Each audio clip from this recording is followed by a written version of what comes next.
Hello tout le monde, je vous remercie encore de tous vos messages que j'ai reçus en MP et autres concernant le b.a.-ba des chemins de vie. Donc aujourd'hui, on va passer aux années personnelles, d'accord? Donc pour calculer les années personnelles, c'est très simple. L'année universelle. Donc nous sommes en 2020, 2 plus 0 plus 2 plus 0, ça fait 4. Jusque-là, tout le monde a compris. Ce qui veut dire qu'on va prendre par exemple aujourd'hui, nous sommes le 29/04/2020. Oui, papier, stylo, c'est mieux. Donc 2 et 9, ça fait 11. 4, ça reste le 4. Et l'année 4, ça reste 4. D'accord? Donc ça fait 11 plus 4, ça fait 15. Plus 4, ça fait 19. 9 et 1, ça fait 10. Ce qui fait que la personne est en année 1. Ok? Un autre exemple, je vais prendre ma date de naissance. Donc je suis née le 15/08, on va mettre 1972, mais on ne va pas mettre ça, puisqu'on regarde l'année cette fois-ci, l'année personnelle. Donc 2020, ok? Donc ça fait 1 et 5, ça fait 6, 8, ça reste 8, 2 et 2, ça fait 4, ce qui fait 8 plus 6 plus 8, pardon, ça fait 14, plus 4, ça fait 18, 18, ça fait 9. Donc je suis en année 9. Il faut bien comprendre que les années sont de 1 à 9 cette fois-ci. Il n'y a pas de 11, de 22 ou de 33. Il peut y avoir, mais on va prendre déjà du basique. On a décidé qu'on prenait le basique aujourd'hui, c'est le basique. Donc c'est très simple. Les personnes qui sont en année 1, il faut bien comprendre une chose. Ça fait 15 ans que j'en fais et je peux vous dire que j'en ai vu passer. Des vertes et des pas mûres, des années 1, j'en ai vu beaucoup. Ce qui veut dire que votre année 1 ne commence jamais, jamais, jamais avant le mois de septembre. Vous avez, le pic se fait à ce moment-là. Donc il y a un changement de vie. Avant ça, vous avez des prémices, mais si vous ne nettoyez pas ce qui s'est passé pendant les 9 années avant, ce qui va se passer, c'est que vous risquez de recommencer un cycle. D'accord? Donc, pour faire cette transformation complète, vous êtes obligé de faire le bilan de vos 9 années et de dire, à partir de maintenant, je ne veux plus du tout ça, je veux transformer ma vie et changer complètement ma vie. Et seulement à ce moment-là, il peut y avoir des gros changements comme des mariages pour certains, des divorces pour d'autres, il peut y avoir déménagements, des déménagements, on peut dire des gens qui recommencent des études aussi, c'est aussi possible. Il y a plein de choses, vraiment plein de choses qui peuvent commencer parce que c'est comme si vous étiez une nouvelle personne. Donc ça, c'est l'année 1, mais elle commence vraiment au mois de septembre. S'il vous plaît, si vous commencez quelque chose avant, et je vous parle par expérience, avec tous les livres que j'ai lus, avec tout ce que je sais, je peux vous dire que vous allez vous planter. Donc, si vous devez commencer un nouveau projet, attendez le mois de septembre, s'il vous plaît. Vraiment, c'est très, très important ce que je vous dis. Pour les personnes qui sont en année 2, alors l'année 2, on peut dire que c'est l'année du mariage, on peut dire que c'est l'association, la dissociation. C'est une année très dans les émotions aussi. C'est très important de continuer justement à continuer votre chemin. Donc si vous avez fait l'année 1, vous avez fait dans le commencement. L'année 2, peut-être vous vous associez avec quelqu'un professionnellement ou dans la vie privée, vous allez vous décider de vous marier ou décider de rencontrer quelqu'un. C'est une possibilité. L'année 3. L'année 3, c'est l'année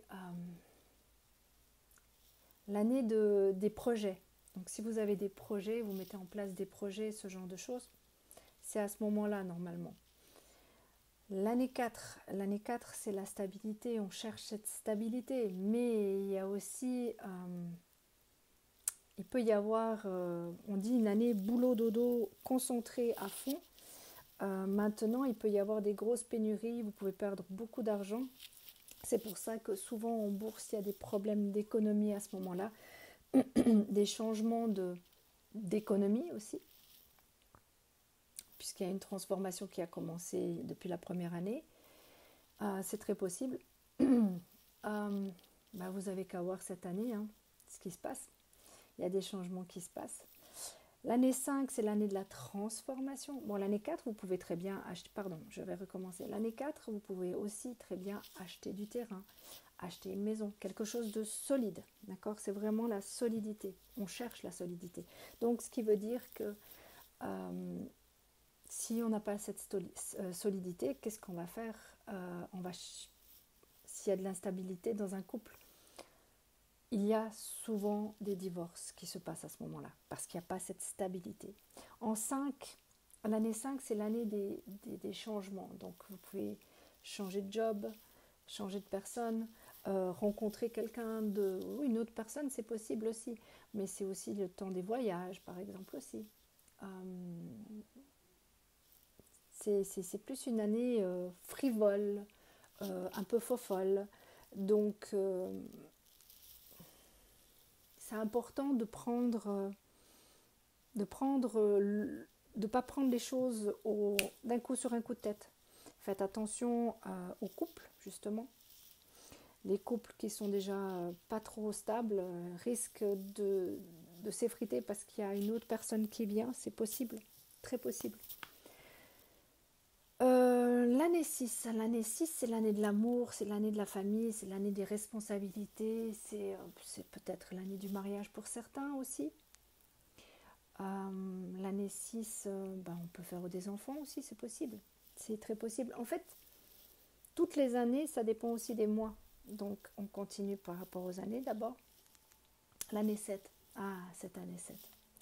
L'année 7, je trouve que c'est la plus importante, mais ça, c'est mon avis personnel. Parce que à ce moment-là, vous allez prendre conscience de ce que vous voulez, de ce que vous ne voulez plus. Vous allez vous mettre dans votre coquille et vous allez bien réfléchir à ce que vous voulez devenir plus tard, quand vous serez en année 1. Donc c'est à ce moment-là où on prend des décisions, on réfléchit à plein de choses. C'est aussi une année où souvent on fait son introspection, tout ce genre de choses, mais aussi on reprend les études. Donc c'est une possibilité. L'année 8, l'année 7, c'est aussi une année très spirituelle, donc pour moi c'est une année qui est guidée. Tout ce que vous faites en année 7, tout ce qui est pas important, du fun, du style sortir, boire des verres et ce genre de choses, souvent, si la personne vous demande, si c'est vous qui demandez à quelqu'un, vous n'allez pas sortir. Tout simplement parce que vous êtes là pour réfléchir. Si vous allez boire un verre avec quelqu'un, c'est parce que cette personne a quelque chose à vous apporter, à vous faire comprendre pour vous faire évoluer. L'année 8, c'est l'année des opportunités. C'est l'année où, si c'est les opportunités, il peut y avoir aussi le karma. Donc le karma, c'est quelque chose qui peut être lourd pour certains. Donc, mais c'est une année d'opportunité. Vous voulez acheter quelque chose, c'est une belle année s'il y a quelque chose qui vous tente d'acheter. Ou la possibilité aussi de partir. Pour certains couples, il y a des couples qui se quittent à ce moment-là parce qu'ils prennent l'opportunité de se tirer, comme on dit. L'année 9, c'est l'année du nettoyage. C'est là que ça commence vraiment, le nettoyage. Ce qui veut dire qu'on fait le bilan. On élimine toutes les personnes qui sont néfastes dans nos vies, qu'on ne veut plus en entendre parler. Mais comme je vous ai dit, rappelez-vous ça. Vous avez jusqu'au mois de septembre de l'année d'après. Donc il y a des gens de votre passé qui vont revenir dans votre vie pour savoir si vous les gardez encore ou pas pour une nouvelle année. Et il y a des choses qui s'arrêtent, même en année 7, il y a des choses qui s'arrêtent. Ça peut être abrupt pour certains. Et pour d'autres, c'est parce que vous n'êtes pas sur le bon chemin, donc on vous met sur le bon chemin. Et croyez-moi, le chemin peut être des fois douloureux. Mais voilà, c'est vraiment très important de comprendre que l'année 9, c'est l'année du nettoyage, l'année où vous libérez. Vous vous libérez de tout ce qui est contrainte et autres. que vous ne voulez surtout plus et que l'année d'après, vous êtes prêt à être cette nouvelle personne, on va dire cette numéro, on va dire si je prends pour moi Séverine, Séverine point 2 quoi, cette nouvelle Séverine qui est complètement transformée, qui a compris les choses et ci et ça, c'est hyper important. Maintenant il faut bien comprendre que la numérologie ça ne s'apprend pas en claquant des doigts, d'accord? Ce que je vous donne comme information c'est du basique. Pourquoi? Je vais vous expliquer quelque chose. J'ai formé une seule personne, une seule, dans ma vie. Et cette personne, elle s'appelle Nathalie. Salut Nathalie, je sais que tu vas me regarder. Et on a bossé pendant 6 mois tous les jours. 6 mois. Pas un jour, pas 2 jours, mais 6 mois. Pendant 6 mois, je l'ai harcelée. Elle n'a jamais eu aucun livre, aucun. Mais on a fait on a passé des personnes du travail, on les a analysées pour comprendre, pour lui faire comprendre comment ça fonctionnait. Parce que comme je vous ai dit, vous avez, pardon, j'ai un stylo, mais c'est un crayon, mais voilà, c'est juste parce qu'il y a quelque chose dans les mains. Votre chemin de vie, c'est une chose. Votre chemin de vie, c'est une chose, ok? Vous avez des sous-chemins qui se calculent. Ça se divise par 3. D'accord? Ce que vous vivez dans votre enfance, un petit peu dans l'adolescence quand même, votre côté adulte et plus tard. D'accord? Et ces sous-chemins, il y a encore un autre calcul qui se fait qui s'appelle les apogées, qui se divise par 4. Donc quand vous prenez tous les chiffres, il n'y a pas seulement un chiffre. Il y a celui du chemin de vie, il y a votre apogée qui est importante, votre sous-chemin, votre année personnelle, votre mois personnel, votre jour personnel. Parce qu'aujourd'hui, vous êtes peut-être dans une énergie fun, mais demain pas du tout. Donc, ça peut vous aider à comprendre, en tout cas,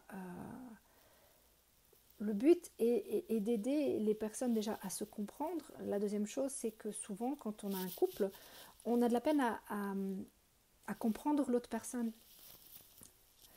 à savoir ce qu'il ressent, d'accord, ou trouver, on va dire, le meilleur moment pour discuter, quand on a un entretien, par exemple. Moi, j'ai beaucoup de personnes qui me contactent quand ils ont un entretien en disant « Est-ce que tu penses que… » Alors, est-ce que ça va se passer ou ça ne va pas se passer? Mais ce qui est intéressant, c'est de regarder le jour, donc tout ce qu'il y a, plus le jour et l'heure encore. Parce que voilà, c'est ça qui est important, c'est de voir si c'est dans la bonne heure, si ça peut marcher. Après, c'est un 50-50. Ce qui veut dire que j'ai une personne, mais je n'ai pas l'autre. Donc, je ne sais pas comment la personne qui va à l'entretien, donc le patron qui va peut-être engager, dans quelle énergie il est. Il faut bien comprendre. Donc, quand quelqu'un demande un thème ou demande des informations, il y a du feeling qui vient dedans, par rapport à la personne, par rapport à ce que je ressens. D'accord? C'est vraiment très important. Donc, ne prenez pas, s'il vous plaît, pour acquis. D'accord? C'est vraiment, je vous promets, c'est très important ce que je dis. Ne prenez pas pour acquis parce que vous savez le chemin de vie de la personne et l'année personnelle. Il y a trop de points. C'est comme l'astrologie. Quand vous prenez l'astrologie du journal, vous avez des informations. Ça vous donne, voilà, aujourd'hui vous allez passer une bonne journée, demain ça sera une journée médiocre et ainsi de suite. Donc prenez ça, si vous voulez le faire pour vous, prenez ça comme ça. Si vous voulez plus d'informations, plus sur vous, plus sur votre cas, à ce moment-là, demandez à quelqu'un qui a les capacités de vous faire comprendre où est votre chemin, qu'est-ce que vous êtes en train de vivre. Pour ça, il faut prendre plusieurs choses en commun. Il faut prendre le passé, il faut poser des questions. Ce n'est pas de la voyance, d'accord? C'est de l'analyse des chiffres. Donc, bien sûr on a l'impression quand… j'ai l'impression que quand j'ai quelqu'un qui est en face de moi, la personne me dit souvent « mais comment tu fais ?» Mais je fais rien, je prends les chiffres, je les analyse je les palpe, j'ai l'impression d'avoir un corps qui se dessine. Et voilà comment je fais, tout simplement. Mais je ne peux pas...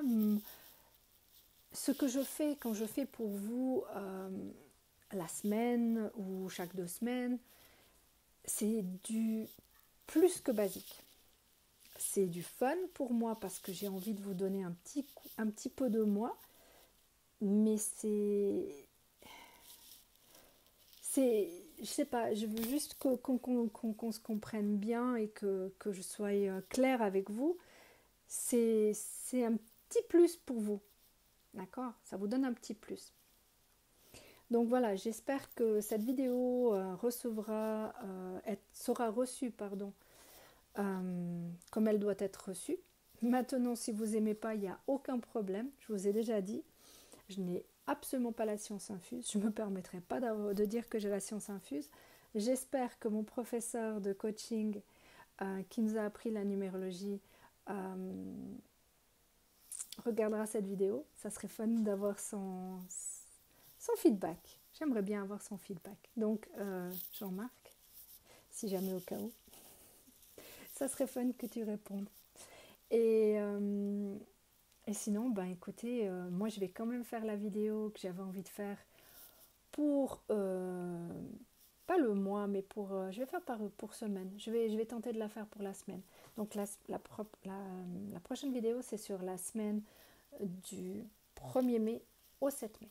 D'accord? Je vous fais des gros bisous. Je vous remercie infiniment pour tous vos commentaires, pour tout votre amour que vous m'apportez tous les jours, chaque fois que je fais une vidéo. Et je vous remercie et on va se retrouver en live. Ça sera sur Facebook. Mais on va se retrouver en live pour discuter entre nous. D'accord? Prenez soin de vous.